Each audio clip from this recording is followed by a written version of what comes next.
একটি রাতে যেখানে আকাশ স্তব্ধ, নক্ষত্র থমকে আছে, সমুদ্রের ঢেউ চুপ, বালুকা স্তব্ধ, আর হেঁটে চলেছে কয়েক শত মানুষের ভাগ্য।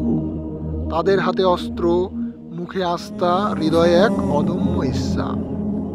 এই ছিল বদরের সেই ভোর, যেখানে ইতিহাসের পালা বদলে গেল। তোমরা কি শুনেছো কখনো কিভাবে শতকরা কম লোক হয়েও অনেক লম্বা শক্তিকে পরাজিত করে? আজ সেই কাহিনী, বদরের যুদ্ধ। মদিনায় নবী মুহাম্মদ সাল্লাল্লাহু আলাইহি সাল্লামের নেতৃত্বে মুসলিম সম্প্রদায় আশ্রয় নিয়েছিল কঠোর নির্যাতন থেকে পালিয়ে। আর মক্কায় কুফি শক্তি বসেছিল তাদের ক্ষমতা পুনরুদ্ধারের পরিকল্পনায়। বহু সামাজিক অবিচার, পরিবার বিচ্ছেদ, সহিংসতা সবই তাদের রেখে গিয়েছিল ভীতিকর দাগ। কিন্তু নতুন সম্প্রদায় ছিল বিশ্বাসে দৃঢ়, তাদের ঈমান ছিল অটল। বদরের যুদ্ধের আগ পর্যন্ত বহু পরীক্ষায় এসেছিল উপেক্ষা, তাড়া, অপমান, তবু ঈমান টিকেছিল। মুসলিম শিবিরে ছিল প্রায় ৩১৩ জন, খাট, পাল্লা, কৃষক, ব্যবসায়ী, এমনকি কিছু নবীন কিশোরও। বিপরীতে কুফি শক্তি ছিল প্রায় ৯০০ থেকে ১১০০ জন, সুসম্পন্ন, অভিজ্ঞ, শক্তিশালী। অস্ত্র, ঘোড়া, রথ সবই তাদের ছিল। মুসলিমরা ছিলেন অল্প, দুর্বল উপকরণে, তবু তাদের হৃদয়ে ছিল একমাত্র আশ্রয়, আল্লাহর উপর বিশ্বাস। ভাবো, এক কৃষক জমিতে কাজ করে, ভোরে উঠে ছোট ঝোলা হাতে যুদ্ধে যেতে হবে। তার ঋণ, পরিবারের চিন্তা, কিন্তু সেও চলে এসেছে। আরেকজন তরুণ যোদ্ধা, মা বাবা বলেছে বেঁচে এসো, তবু সে চলে আসে ঈমানের ডাক পেয়ে।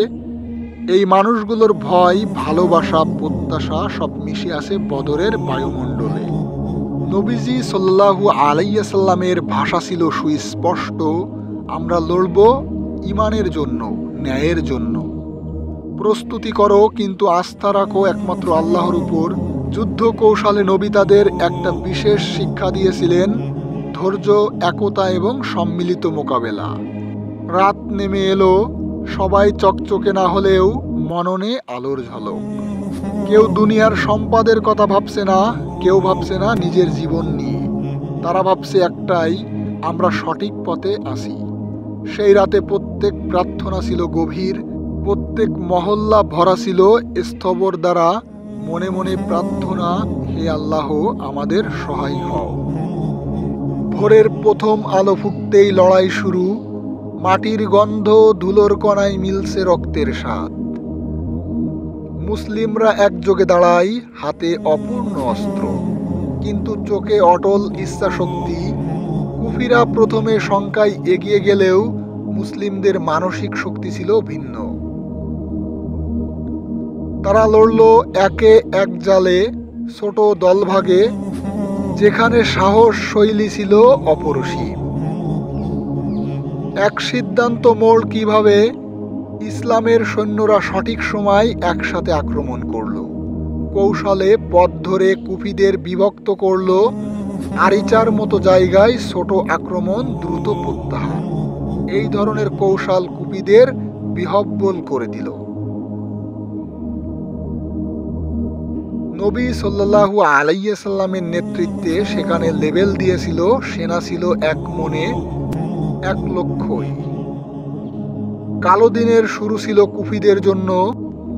এক যোদ্ধা আসিলেন, সে একা দাঁড়িয়ে কোনো দলে ফিরে গেল না।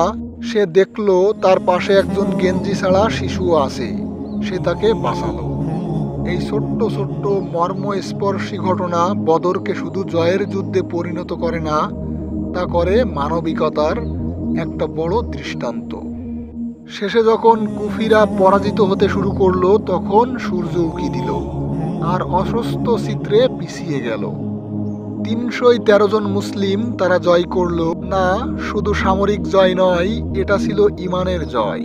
এই জয় ইসলামকে এক নবদিক দেখালো। অনেক জিনিস বদলে গেল, সামাজিক প্রেক্ষাপট বদলালো, মানুষের মনে আশা জাগলো।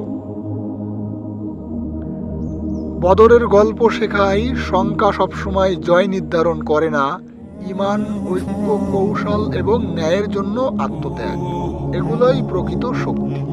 সেই যাত্রা থেকে আমরা শিখতে পারি কোন ব্যাপারে দাঁড়াতে হবে, কখন কৌশল পরিবর্তন করতে হবে এবং কেন নৈতিকতা জিততে হবে। বদরের পর মুসলিমদের মনোবল বেড়ে গেল। বহু উপজাতি ও লোক নবী সাল্লাল্লাহু আলাইহি সাল্লামের কাছে এসে মিলে গেল। ইসলাম দ্রুত ছড়িয়ে পড়ল। বদর শুধুই যুদ্ধ নয়, একটি নতুন যুগের সূচনা। এই ছিল বদরের গল্প, তিক্ত, বীরত্বপূর্ণ, জীবন্ত। আজকের দিনের জন্যও আমাদের কাছে এটা বার্তা বহন করে, ঈমান হলে পৃথিবী বদলে যায়। যদি তোমরা এই গল্প পছন্দ করে থাকো, লাইকে ক্লিক করো, সাবস্ক্রাইব করো এবং শেয়ার করো, যাতে আরও মানুষ এই অনুপ্রেরণা পায়। আল্লাহ আমাদের সবাইকে সঠিক পথে স্থির করুন। আসসালামু আলাইকুম ওয়া রাহমাতুল্লাহ।